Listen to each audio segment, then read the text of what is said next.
He had billions in his account, but nothing in his heart. I was just another conquest until I showed him real love, then walked away with his empire. Now I'm telling my story. Sometimes revenge isn't about getting even, it's about getting everything. Hey, I'm Tiana, not the kind of woman you'd expect to bring a billionaire to his knees, right? Just a girl from the south side of Chicago with big dreams and an even bigger work ethic. Growing up, we didn't have much, just a 2-bedroom apartment where I shared a room with my little sister. But what we lacked in money, my grandmother made up for in wisdom. She'd sit me on her lap, her hands smelling of cocoa butter and home-cooked meals, and tell me, "Baby girl, remember this. Your worth isn't in your wallet, it's in your heart. And when you love, love fiercely. When you dream, dream wildly. And never, ever let a man determine your value." Those words became my armor. Through college, where I waited tables to pay tuition. Through my first failed business attempt, selling handmade event decorations online. Through every door that closed because I wasn't the right fit for their company image. I held on to Grandma's words like a lifeline. By 28, I'd finally launched Celestial Events, my own planning company specializing in luxury experiences. Sounds glamorous, right? Not exactly. It was me, my laptop, and a tiny office I could barely afford, hustling for clients who always seemed to choose the bigger, whiter, more established firms over mine. Then came the email that changed everything. "Ms. Johnson, your portfolio has been recommended to us. Mr. Richard Wilson would like to discuss your services for his annual charity gala." Richard Wilson, the tech mogul whose face graced magazine covers, whose name appeared on buildings. The man worth more billions than I had dollars in my checking account. I nearly deleted it thinking it was spam. The first time I walked into his downtown penthouse office, I felt like an imposter. The elevator required a special key card. The receptionist eyed my one good blazer like she could smell the discount store it came from. But then he walked in, tall, confident, with a smile that made the room feel electric. He shook my hand and held it a moment too long. "I've heard great things about your creativity, Tiana," he said, like we were old friends. "Show me what you can do." What I didn't know then was that Richard Wilson collected beautiful things, art, cars, properties, and now he was looking to add me to his collection. I was about to enter a world of private jets and penthouse views, of champagne that cost more than my rent, and people who treated money like it was nothing but paper. Keep watching to see how I went from planning his party to owning his heart, and eventually his legacy. Because baby, this black woman wasn't just planning an event, I was planning something much, much bigger. I never intended to fall for Richard. It was supposed to be strictly professional. Me planning his charity gala, him writing a check that would keep my business afloat for months. But Richard Wilson didn't become a billionaire by playing by the rules. After the successful event, he sent flowers to my office, not just any arrangement, but rare black orchids with a handwritten note. "Dinner tomorrow? I want to discuss future collaborations." That dinner turned into a private chef cooking for us on his rooftop terrace, the city lights twinkling below, like we were floating in our own universe. "You're different, Tiana," he said, refilling my glass with wine that probably cost more than my car payment. "You see the world with such authenticity." I almost laughed. Men like him always think they're the first to discover a woman like me, as if I'm some hidden treasure they've unearthed. But the way he looked at me made my skin warm, made me feel seen in a way I hadn't before. Soon, my life became unrecognizable. Breakfast in Paris, lunch in New York, dinner in Tokyo, all in the same week. My simple apartment filled with designer clothes I never would have bought myself. "You deserve beautiful things," he'd say, watching me unwrap yet another gift. My friends started joking that I'd won the billionaire lottery. Only my grandmother seemed concerned. "Baby girl," she said during one of our calls, "just remember what I taught you. Make sure he loves you, not the idea of you." I should have listened more carefully. The first red flag came during a dinner with his tech industry friends. I excused myself to the restroom but doubled back when I forgot my phone. That's when I heard it. Richard's voice, slightly slurred from bourbon. "She's my exotic experiment, gentlemen. A beautiful distraction while the merger goes through." Laughter followed. "Besides, you know how these black women are in bed. Pure fire." My stomach dropped, but I convinced myself I'd misheard. Then came the little comments. Surprising that I was so articulate. Amusing how I didn't know about certain wines or artists. The way he'd parade me at events like his sophisticated pet project. And then I found them, the videos he'd recorded of us without my knowledge, stored in a folder labeled Conquests, alongside dozens of other women who looked disturbingly similar to me. 6 months into our relationship, Richard invited me to join him at the annual Tech Industry Summit dinner. "I want everyone to meet the woman who's changed my life," he said, helping me zip up the designer gown he'd bought for the occasion. I spent hours getting ready, wanting to look perfect standing beside him. This was it, the official unveiling of us as a couple to his entire professional world. Maybe I'd been wrong about those red flags. Maybe this was his way of showing me I mattered.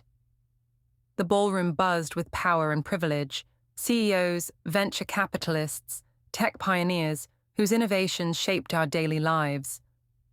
Richard worked the room like he owned it, his hand possessively resting on the small of my back as he introduced me.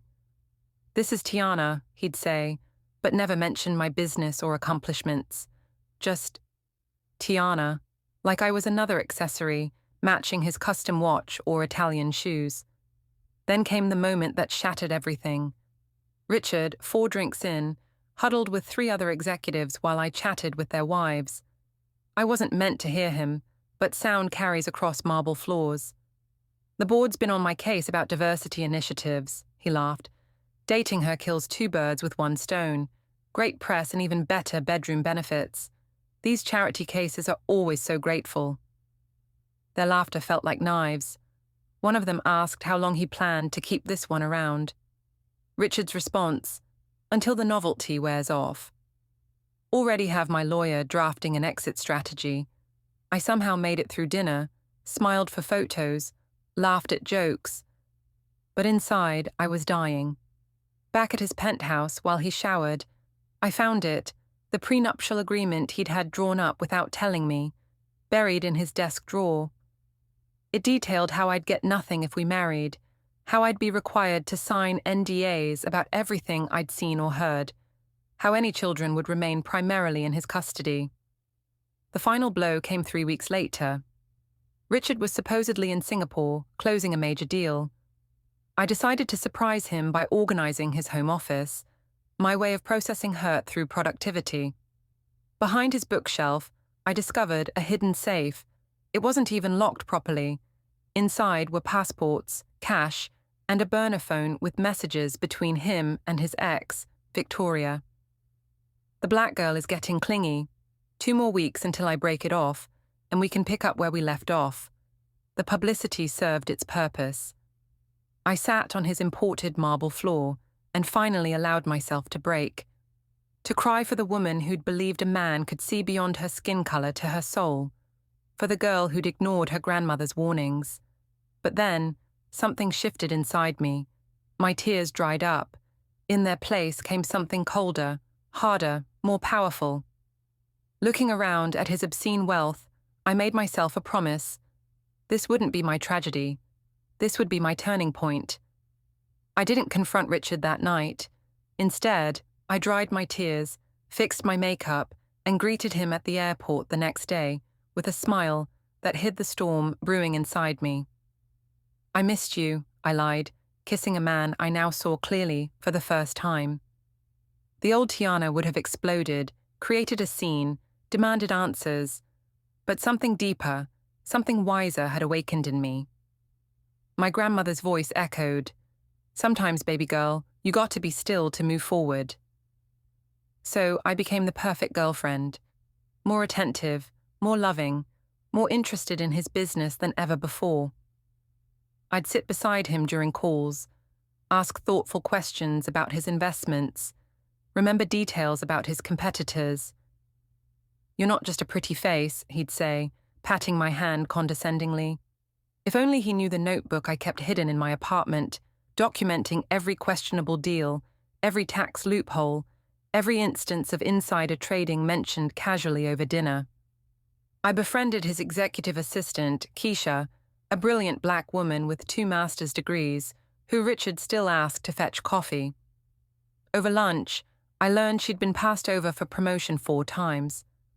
"I've built this company alongside him," she confessed, "but he'll never see me as an equal." She wasn't the only one. I connected with his former partners, women and men he'd used and discarded. Each had pieces of the puzzle. Together, we had the full picture. Meanwhile, I approached his business rival, Elena Chen, under the guise of planning her daughter's Sweet 16. "I know things about Richard's upcoming merger that could benefit you," I mentioned casually during our 3rd meeting. Her eyes narrowed, then she smiled. "Let's talk somewhere private."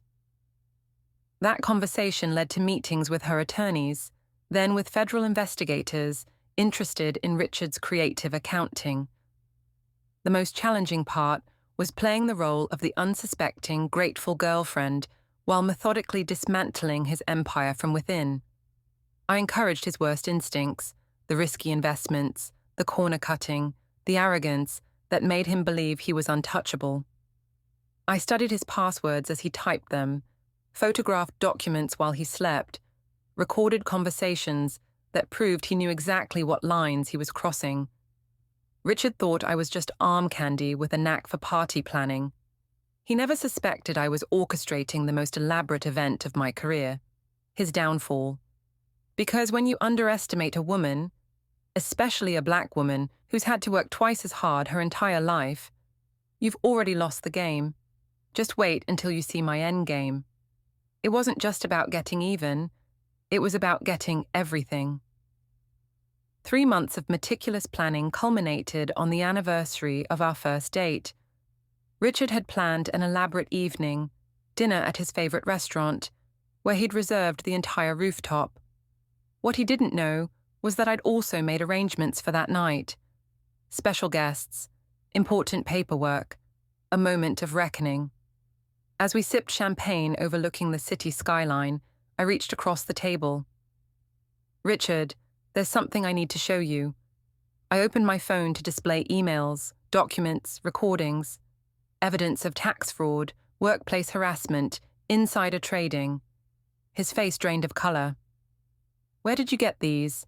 he whispered. That's when the elevator doors opened, and in walked Elena Chen with 2 federal agents, Keisha with the company's board chairman, and 3 of Richard's conquests with their attorneys. "You have a choice," I said calmly. "Sign these papers transferring controlling interest in your sustainable energy division to me, plus a settlement for these women, or tomorrow morning everyone sees everything. Your investors, the press, the feds." His hand trembled as he signed each page. "I loved you," he said pathetically. I smiled. "No, you loved owning me. There's a difference." The next week, I launched the Phoenix Foundation with the assets he'd signed over, a venture capital fund specifically supporting black women entrepreneurs. The irony wasn't lost on anyone when the first company we funded created software that would have prevented the security breach that ultimately tanked Richard's remaining businesses. While he faced federal investigations and shareholder lawsuits, I was featured in Forbes as a visionary reshaping venture capital. The sweetest moment came 6 months later. Richard's childhood home, the only thing he'd ever truly cared about, the symbol of his rise from middle class to billions, went up for auction to cover legal fees. I attended wearing sunglasses and a hat. When I won with a bid that was purposely just $1 more than his proxy's maximum, I removed my disguise. Our eyes met across the room. For once, he had nothing to say. What surprised me most wasn't the satisfaction of watching his empire crumble, or even building my own. It was discovering that real power doesn't come from controlling others, but from reclaiming yourself. Every woman he'd used, we all found our voices, our strength, our value beyond his narrow definition of worth. Today, my company manages over $500 million in assets. The Phoenix Foundation has funded 37 successful startups led by women of color. And Richard? Last I heard, he was trying to rebuild from a one-bedroom apartment, not unlike the one I grew up in.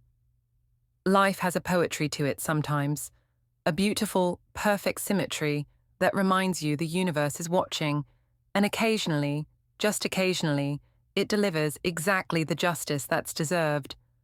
People ask if I regret any of it, the relationship, the pain, the calculated revenge.